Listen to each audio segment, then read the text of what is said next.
처음으로 네. 고정 패널 1호. 아, 제가? 아, 그래도 돼요? 네네네. 이거 망하는 거 아니에요, 이거? 와서 나 얘기해도 되는 거예요? 아, 괜찮아요. 괜찮아요. 네. 네. 3월 한 19일이었죠. 네. 코스피에 1400 중반에 이제 종가가 그랬었고, 그렇죠. 팬데믹. 패닉이었죠. 19일 날 승부를 봐야 된다, 여기서. 현금이 한 40% 정도 되는 것 같아요. 향후 떨어질 확률이 좀 더 높다고 생각하니까 매도를 많이 한 거잖아요. 아니, 저는 모르겠어요. 그거 별로 맞추고 싶지도 않고요. 네. 그냥 올라서 팔았어요. 안녕하세요. 김작가TV 대신 물어드립니다 코너입니다. 오늘의 주제는 바로 슈퍼개미의 시드 머니펀드입니다. 함께 이야기 나누실 분을 소개하도록 하겠습니다. 안녕하세요. 안녕하세요. 안녕하세요. 가볍게 시작이 되겠습니다. 근데 잘못 부르신 거 아니에요? 네? 오늘 슈퍼게임 뭐라고요? 좀 전에 뭐라고요? 슈퍼게임이 뭐라고요? 오늘 주제 슈퍼개미의 시드 머니편. 슈퍼게임의 시드면인데 저를 왜 부른 거예요? 네. 냉철님 채널명이 흑수저에서 슈퍼개미. 슈퍼게임이 제가 슈퍼게임이라는 건 아니고 제가 네네. 나중에 이제 슈퍼게임이가 되겠다는 거거든요. 아, 그렇죠, 그렇죠. 네. 어때서 슈퍼게임은 아니에요. 이거 오해할까봐. 나 고정같이 제가 되게 자주 오게 되는데 아 미안해서. 아, 맞다. 일단 그 얘기부터 해야 되네요. 네. 지금 이제 김작가TV가 만들어진 지 한 1년 반 정도 됐거든요. 네. 처음으로 네. 고정 패널 1호. 아 제가? 아 그래도 돼요? 네네네. 이거 망하는 거 아니에요 이거? 아니 이렇게 지금 이 네. 스태프들하고 여기 PD님, 작가님 사람들 우르르 모아놓고 나 이렇게 와서 나 얘기해도 되는 거예요? 아, 괜찮아요. 괜찮아요? 예. 아니 내가 패 끼칠 것 같아서. 그리고 이렇게 유명한 채널에 나온 사람들이 저 사람 잘 알고 뭔가 전문가고 뭐 이렇게 오해할까봐. 아, 괜찮아요. 왜냐면 그래서 제가 응. 다양한 전문가분들을 모시는 거죠. 그래서 응. 주식이 오른다는 얘기도 들어보고 아, 내린다는 얘기도 들어보고 네. 그 상식적인 판단의 선은 네. 사실 시청자가 가져가야죠. 저는 아니에요. 저는 슈퍼게임도 아니고 뭐 부자도 아니고 신에서 나왔어요. 어쨌든 냉철 형님한테 제가 네. 그 김작가TV 고정 패널 제안했잖아요. 네. 왜 승낙하셨어요? 아니 별 할 일도 없고 그냥 나와서 방송 재밌으니까. 아 말을 은근히 지금 잘 어디 출연하셨죠? 출연한 데가 심사임당님, 심사입니다. 김 작가님. 김 작가. 그런 거 없죠. 그냥 증권방송? 조투부. 조투브. 조투브 빼요. 조투브. 그것도 방송인가? 그런 거는, 그런 것도 출연으로 쳐주나요? 그런 건 이제 유튜브계에서 또 마이너, 완전 마이너잖아요. 아. 뭐 그런 좀 다 그냥 지인들, 그냥 아, 친한 그렇죠. 사람들. 자, 이제 어쨌든 형님의 전문 분야는 이제 투자잖아요. 뭐 좋아합니다. 좋아하시죠? 네. 자, 주식 투자 좀 얘기를 하자면 네. 3월 한 19일이었죠? 네. 코스피에 1400 중반에 이제 종가가 그랬었고 네. 1400도 무는 1300 후반까지 갔었잖아요. 현재 오늘이 5월 25일입니다. 봅시다. 코스피가 1989예요. 너무 많이 급등했어요. 엄청 급등했죠. 지금 거의 2달 만에 2000을 거의 다 회복했다. 코스피는 얼마 안 오른 거고요. 네. 코스닥이 엄청나게 올랐죠. 아, 코스닥이 더 많이 올랐나요? 코스닥이 훨씬 많이 올랐죠. 훨씬 더 확 빠졌다가 오를 때는 지금 뭐 바닥에서 200% 종목, 150% 난 종목, 뭐 인생 역전 종목 막 나왔어요. 어쨌든 코스피, 코스닥 둘 다 올랐잖아요. 네, 엄청 미국도 올랐죠? 미국도 올랐죠. 이렇게 급등한 이유는 뭐예요? 그러니까 그 당시만 해도 코스피 처음 볼 수 있다. 이런 얘기가 되게 많았잖아요. 그랬죠. 코로나, 이거 언제까지 갈지 알 수 없다. 그랬죠. 팬데믹. 패닉이었죠. 저는 패닉이 아니었고 그 침착하게 그 우리 뭐 구독자분들한테도 그렇고 네. 김 작가님 우리 뭐 단톡방에도 아, 그렇고 그렇죠. 19일 날 승부를 봐야 된다 여기서 남은 모든 거를 쏟고 그 다음은 하늘에 맡겨야 된다고 네. 얘기를 했어요. 그걸 다 남아 있어요. 맞아요. 했어요 안 했어요? 했어요. 그랬더니 뭐라 그랬어요? 저는 좀 무섭다고 했죠. 저는 1400 깨지면 좀 들어가 보려고요. 그렇게. 아, 그렇죠. 저는 이제 1500까지 샀었고. 남아 있어요. 나 남아 있어요. 다. 아, 그럴 수 있어요. 다 당연한 거야. 다 그러니까요. 이유가 있는데 급격하게 오른 가장 큰 제가 생각하는 이유는 이건 제 이유. 주관이에요. 네. 이제 가장 사람들이 겁나고 주식을 집어던졌던 이유는 회사가 망할까봐. 그게 이유예요. 네네. 사람들이 망할까봐 네. 주식을 집어 던지는 거예요. 또 떨어지니까. 근본적인 거는 망하는 거죠. 망하면 휴지가 되니까. 상장 폐지. 그렇죠. 망하면 이제 돈이 날아가는데 공포심이고, 공포심에 이제 주식을 이제 내다 던지는데, 네. 코로나 때문에 기업이 매출을 못 일으키고, 근데 네. 고정비는 이제 그대로 돈이 그대로. 들어가고, 그럼 이제 적자 찍히다 보면은 망할 거 아니에요. 그러니까. 돈 못 갚고. 그게 이제 가장 큰 리스크였는데, 우리나라도 그렇고, 미국도 그렇고, 이거 코로나 같은 경우는 위아더 월드를 우리가 도와줘야 된다. 그래서 CP, 회사채, 그냥 우리가 사주겠다. 네. 정부에서 사주겠다. 네. 해준 거예요. 그러면 망할 일이 없잖아요. 당분간은 망할 일이 왜냐면 코로나는 언젠가는 이제 해소가 될 거고 다시 그 정상화될 코로나가 위기의 정점일 때 그 CP나 뭐 회사채 같은 것들을 이제 못 막으면 그 이제 부도가 나는 건데 네. 이제 부도 리스크가 뚝 떨어졌잖아요. 네. 그러면서 이제 반등이 세게 오기 시작했죠. 네. 근데 회사채를 사줘도 네, 네. 주가가 무조건 반드시 반등할 수 있는 건 아니잖아요. 전체적으로는 그렇죠. 네. 전체적으로 하나만 사주는 게 아니잖아요. 네. 이번 사태에서 떨어지는데 회사들 보면 다 떨어졌어요. 안 떨어지는 회사들 없어요. 네. 초기에는 오히려 이것 때문에 혜택 보는 회사도 떨어졌단 말이에요. 공포심에 이렇게 떨어졌어요. 이게 유기적으로 연계가 돼 있어요. 주식시장은 좀 이 회사가 떨어지면은 그 회사 때문에 반대 매매 걸려 이 회사 이제 담보가 찬 사람들이 이거를 담보 비중을 채우려고 우량 회사까지도 막 팔고 막 이렇게 막 판단 말이에요. 근데 그런 것들이 막아지고 팔 사람들 다 털리고 난 뒤에는 오를 일밖에 없는 거죠. 약간의 왜냐면 팔 사람은 없고 이제는 유동성이 들어오면 유동성은 올라가죠. 시중에 돈은 많았거든요. 네. 네. 그럼 한마디로 회사채 같은 거 사주면 네. 어쨌든 그 파산 위기가 이제 어느 정도 안 된다는 안전한 그게 망이 깔리니까 그렇죠. 예. 주식이 오른다는 거잖아요. 그렇죠. 예. 그러면 예전에 예를 들면 2008년 글로벌 금융위기 때는 네. 회사채를 안 사줬어요? 망했죠. 리먼 브로더스라고 엄청난 큰 회사가 네. 망했죠. 안 사줬어요. 왜 안 사줬어요? 뒤늦게 이렇게 왜 안 사줬냐고요? 네. 이거는 그때 금융위기는 부동산 버블이 엄청나게 심했던 거고 사람들의 욕심으로 MBS에 거품이 엄청 킨 거였고 이거는 사람이 죽는 문제잖아요. 그거는 이제 거품이 좀 어느 정도 조정이 돼야 되는 거고 그 사람의 탐욕으로 버블이 끈 거 버블이 꺼지는 거 알겠지? 경제적인 문제인 거예요 이거는. 근데 이건 인류 생존의 문제인 거예요. 여기서 우량한 회사들이 기업의 문을 닫아봐요. 그러면 그 사람들이 어떻게 되겠어요? 일자리를 잃죠. 일자리 잃으면 소비를 못하죠. 네. 소비를 못하면 어떻게 돼요?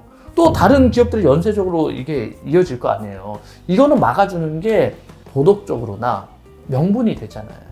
근데 MBS를 사주는 거는 그거는 사주긴 했어요. 어느 정도는. 근데 앞단에서 좀 정리될 게 좀 정리가 됐어요. 그때 리만 때는 정리가 됐었어야 되는 상황이었고. 이해됐어요. 한마디로 지금의 상황은 네. 어떻게 우리 잘못이라기보다 불가항력적인 그렇죠. 벌어진 사건이니까 네. 정부가 이럴 때 사실 도와주라고 있는 게 기간인 네. 거니까 정부가. 그때는 어떻게 인간의 욕망이나 욕심이 만들어낸 네. 사건도 있는 거니까. 그렇죠. 이거는 이게 외계인 침공인 거고. 그치. 요거는 그래서 우리가 위아더 월드 해야 될 명분도 있고 네. 그래야 되는 거예요. 이거를 도와준 거는 오히려 정치인들이나 사람들이 잘했다 하는 얘기를 듣게 되거든요. 이거를 망하게 하는 거는 사실은 저는 옳지도 않다고 생각해요. 근데 예전에 그거를 뭐 전폭적으로 도와준다는 거는 뭐를 해줘도 문제가 있어요. 미국은 그런 것들에 대해서 되게 상식적이고 논리적으로 판단을 해서 정책 운영합니다. 어쨌든 그러면 코스피 1,400에서 지금 이제 거의 2,000까지 왔어요. 600이 복구된 거죠. 네. 코스피 기준으로. 네, 그럼 냉철님은 네. 지금 보유 주식은 네. 더 많이 가지고 있는지 아니면 좀 매도를 하고 좀 현금을 좀 보유하고 있는지. 팔았어요. 현금이 한 40% 정도 되는 것 같아요. 40% 좀 넘게. 왜요?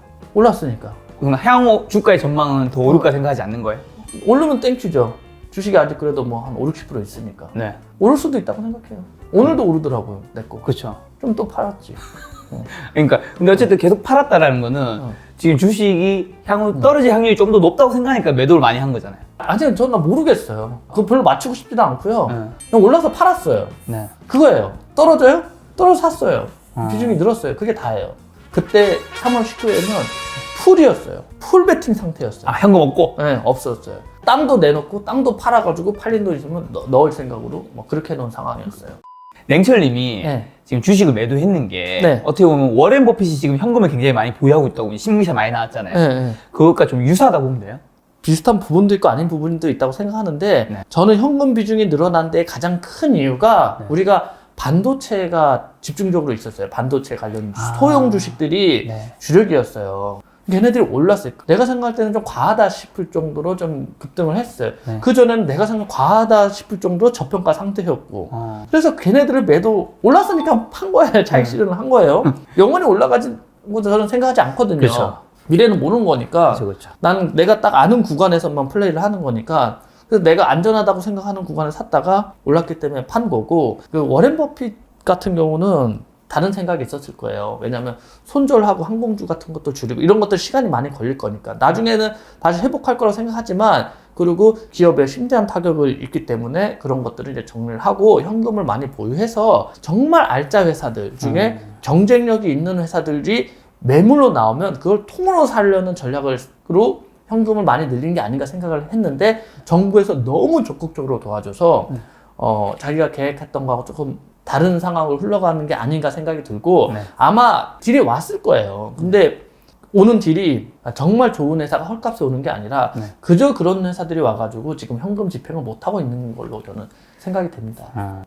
요즘에 가장 큰 불황을 맞은 업종이 네. 5개라고 하더라고요. 항공, 네. 여행, 네. 숙박, 도소매, 면세점. 한마디로 이제 여행, 관광 이런 쪽이 많이 폭탄을 많이 맞았는데 네. 당연히 값이 떨어졌을 거잖아요. 그래서 이때 저가다 회사 네. 가치에 비해서 많이 사는 분도 있고 아니면 이게 여행 산업이 다시 살아나려면 네. 최소한 2022년쯤 가야 된다. 그래서 지금은 사는 적기가 아니다라는 분도 있고 한데 네. 맹철님은 어떻게 생각하세요? 뭐 업종마다 조금씩 다 다를 텐데 가격이 얼마냐가 중요한 거예요. 가격이 네. 그냥 그렇게 얘기할 수 없는 거예요. 사실은 그래서 얼마인데가 중요한 건데 네. 그 미국은 좀 달라요. 미국은 국내 항공이 많아요. 그러니까 미국 내 항공 수요도 꽤 커요. 그렇죠. 이런 것들은 좀 일찍 풀릴 거예요. 그러면 어느 정도 이제 고정비를 일찌감치 좀 커버를 칠 텐데 우리는 해외잖아요. 해외는 훨씬 더 오래 걸릴 거거든요. 우리는 해외가 거의 압도적으로 다 많아요. 그리고 우리는 구조조정도 되게 어려워요. 우리나라 자를 수 있어요, 없어요? 없네. 못 잘라요. 구조조정도 어려운 상태에서 고정비가 뭐 큰 대형 항공사 같은 경우는 우리가 분석해 보면 한 달에 5, 6천 원씩 들어가요. 5, 6천억. 5, 6천억이 들어가요. 적자로 지금. 그냥 이게 막 불태우고 있는 거야. 5, 6천 원 이렇게 쌓아놓고 불 내봐. 막 헐헐 타지 그냥. 그 비행기를 공항에 세워두는 주차비가 엄청나다면서요. 그리고 직원들 지금 엄청나. 그러니까 이거를 한 달인데 1년이어 봐요. 그러면 5, 6조라고 5, 6조를 그거를 사느니 밀어줘도 그거 5, 6조 그냥 공짜로 주는 거 아니야. 나중에 갚아야 돼. 그 갚는데 걸리는 시간들을 계산해 보면 나오거든. 답이 없다. 항공업계 중에 해외 쪽이 큰 데는 네. 정말 타격이 크고 또 해외 기업들 중에서 크루즈 하는 데들 크루즈는 당분간 이제 심리적으로 사람들이 안 가겠죠. 안 가겠죠. 고정 비용은 또 일찌감치 크고. 우리나라의 가장 큰 문제, 우리나라 기업만 가지고 우선 얘기를 할게요. 이런 위기가 오면 좀 기업들이 사람들을 좀 잘라낼 수 있어야 돼요. 사람을 해고를 하고 그 해고한 만큼은 정부가 좀 지원을 해줬다가 다시 정상화되면 이렇게 할 수 있게끔 해서 그 기업들이 좀 보호가 돼야 되는데 이런 경우는 채권다라고 주주들이 다 덮어쓰게 되죠. 그래서 아주 뭐 심각합니다. 투자하기에는 적긴 아니다. 저는 그렇게 생각하지 않아요. 없어요, 저는.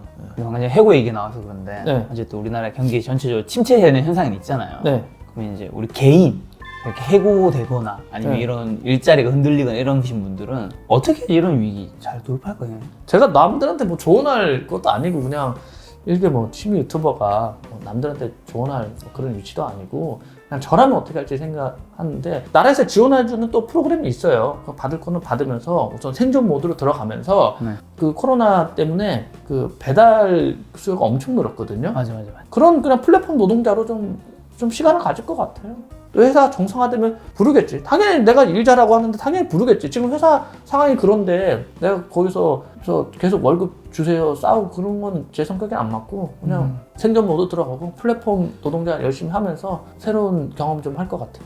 이제 항공 쪽에 네. 승무원이에요. 네. 어쨌든 비행기가 향후 제대로 뜨려면 시간이 굉장히 오래 걸릴 거잖아요. 네. 이분이 그게 뜨는 걸 기다렸다 계속 그동안은 이제 백수로 네. 있을 수도 있고 네. 아니면 이제 제2의 완전히 다른 업을 선택할 수도 있고 네. 여러 갈래가 있는데 그런 지점에서 되게 고민이 많을 것 같아요. 왜냐면 그동안 걸어왔던 길은 다 승무원 그 길을 걸어왔는데 색다른 업을 선택하는 게 생각보다 쉽진 않잖아요. 걱정할 필요가 없어요. 안 잘라. 우리나라 정직원 그냥 그치. 회사랑 채권단이랑 주주들이 다 하는 거야. 괜찮아요. 나는 그게 좋은 세상인지 모르겠는데 저는 그렇게 생각은 하진 않는데 장단점이 있는 거죠. 네, 장단점이 있다고 생각하는데 걱정 안 하셔도 될 것 같은데. 그죠?